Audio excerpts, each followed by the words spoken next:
Thank you for the lovely introduction, Sir Toastmaster. Good afternoon, Flying Toastmasters and guests.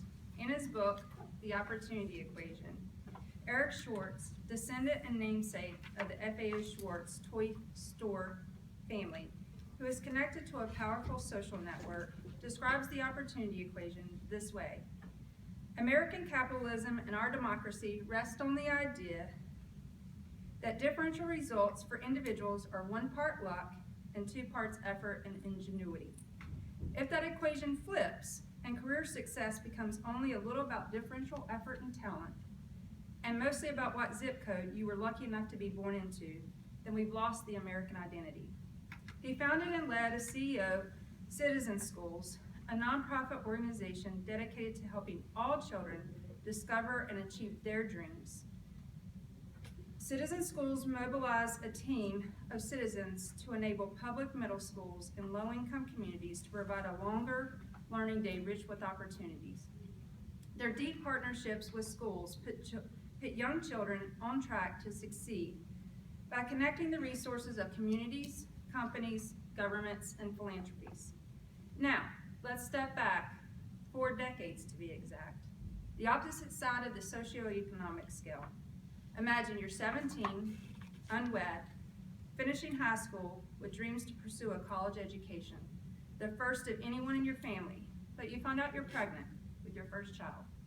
Taking responsibility, you deliver a happy, healthy baby girl with a head full of black curly hair. Your second daughter 3 years later. Over the next decade, you make ends meet as a blue-collar factory worker. Your daughters watch you read books and encyclopedias you often check out of the local public library. After decades go by and your oldest daughter, now 19, turns down an acceptance in the Purdue University School of Engineering to enlist in the United States Navy as an aircraft mechanic. When the military entrance exam confirmed unusually high mechanical aptitude as a female, she becomes a successful female mechanic, roughly 3% at that time, inspector and leader in her shop for Rolls-Royce T-56 turboprop aircraft engines. However, finding herself a product of her own upbringing, she becomes a young unwed mother of 2 boys at 21. After completing her enlistment, she leaves the military life to concentrate on a college education. She worked full-time at Lockheed Martin and went to school at night to complete an associate's degree in industrial engineering while being a single mother. The unpredictable event of September 2001 left her unemployed weeks later due to contract cuts. Persistence paid off as she graduated with highest honors while managing single motherhood and working minimum wage positions to provide for her children's needs. Missing the stability of the military, she enlisted in the North Carolina Army National Guard as a heavy equipment operator and eventually taken an active Guard Reserve position as a recruiter. This tour took her into a world that mirrored her own, with some applicants, single motherhood and poverty with the hopes and aspirations to defy their poverty cycle. Fast forward another decade. This young woman is finding herself on the back end of a marriage that failed due to many reasons, one of which was PTSD, and a culture much different while married to a Wall Street attorney. Finding herself amongst college-educated professionals, stay-at-home sorority moms, and the upper 20% of the wealth of this country.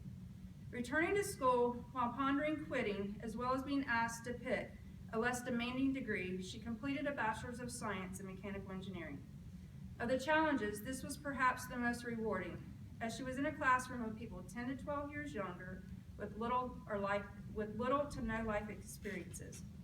Using the GI Bill, student loans, and a social system designed impossibly to exit than enter, she received the college's Outstanding Leadership Award and was active in STEM outreach.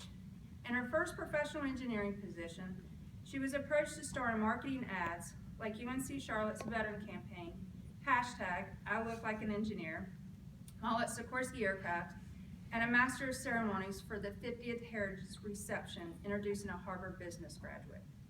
In her second position, she managed VIP customers, which included Fortune 50 corporate helicopters, as well as prominent hospital EMS accounts and VIP owners, including the 45th President of the U.S.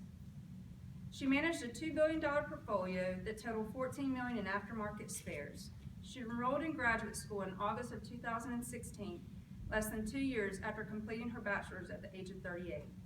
Due to her relentless volunteering efforts in the fields of underrepresented youth and STEM fields and homeless veterans, she is now on the board of directors for 2 different nonprofits in each respective field. She mentors a surviving child of a fallen Marine. Today, she manages a portfolio of more than $30 million in business from Boeing Defense at UTAS. If you had not guessed yet, that firstborn daughter was me. When I ponder how my opportunity could have looked different had any variable been changed, even if only slightly, or mentoring in citizen schools had existed in my youth, I choose to concentrate on the result on the opposite end of the equal sign and not wish for different variables.